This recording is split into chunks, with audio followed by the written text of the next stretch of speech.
Number 1, जब जैतून पर्वत पर यीशु के चेलों ने यीशु से जगत के अंत का चिन्ह पूछे तो यीशु ने ये चिन्ह दिए। पहला चिन्ह, यीशु उनसे सावधान रहने को कहा है जो यीशु के नाम से मसीह होने का दावा करते हैं, क्योंकि वे मसीह नहीं होंगे बल्कि बहकाने वाले लोग होंगे। दूसरा चिन्ह, तुम लड़ाइयों और लड़ाइयों की चर्चा सुनोगे, क्योंकि जाति पर जाति और राज्य पर राज्य चढ़ाई करेगा, लेकिन घबराना नहीं, ये होगा जरूर, लेकिन उस समय अंत न होगा। तीसरा चिन्ह, जगह जगह अकाल हो और जगह जगह भूकंप हो तो समझ जाना अंत निकट है। चौथी चिन्ह में यीशु ने कहा, मेरे नाम के कारण सब जातियों के लोग तुमसे बैर रखेंगे, जिसे कि तुम्हें उत्पीड़न और घृणा का सामना करना पड़ेगा। पांचवी चिन्ह, बहुत से झूठे भविष्यद्वक्ता उठ खड़े होंगे और बहुतों को बहकाएंगे और अधर्म के बढ़ने से बहुतों का प्रेम ठंडा हो जाएगा। छठवीं चिन्ह, उत्पीड़न के बावजूद यीशु कहते हैं कि अंत आने से पहले सभी देशों में सुसमाचार का प्रचार किया जाएगा। नंबर 2, जब यीशु के चेलों ने उसे तलाक और पुनर्विवाह के बारे में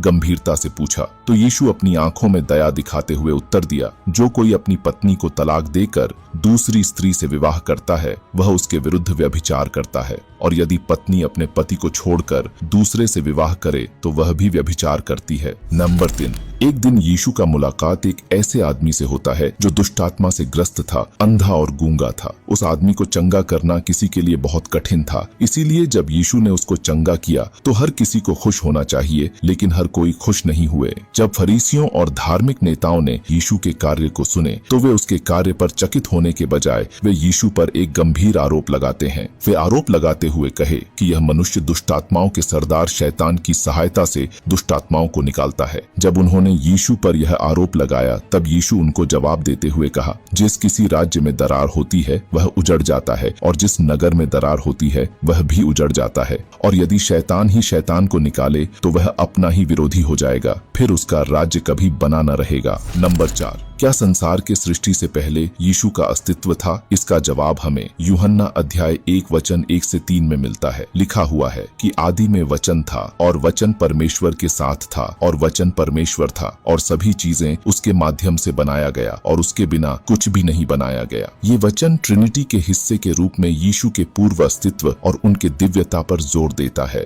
नंबर 5, यीशु मृतकों में से पुनर्जीवित होने से पहले वे नरक में गए थे, लेकिन क्यों? एक पवित्र आत्मा को नरक में क्यों जाना पड़ा? आइए जानते हैं। बाइबल के मुताबिक शुरुआत से ही शैतान यीशु पर विजयी पाना चाहता था, लेकिन यीशु पहले से ही शैतान को हराने के लिए तैयार था, और जब यीशु ने क्रूस पर अपने बलिदान की शक्ति प्रकट की तो पूरे नरक की खाई में गूंज उठी, और मृतकों में से पुनर्जीवित होने से पहले वे नरक में गए। नरक में यीशु ने पाप और मृत्यु पर विजय की घोषणा किया और उन धर्मियों की आत्माओं को मुक्त किया जो उनके आने से पहले मर गए थे, और शैतान के आतंक को अंत किया, जिसे कि नरक की नींव कांप उठी। आखिर में अगर आप भी मेरी तरह यीशु मसीह से प्रेम करते हैं तो कमेंट में आमीन टाइप करना न भूलें।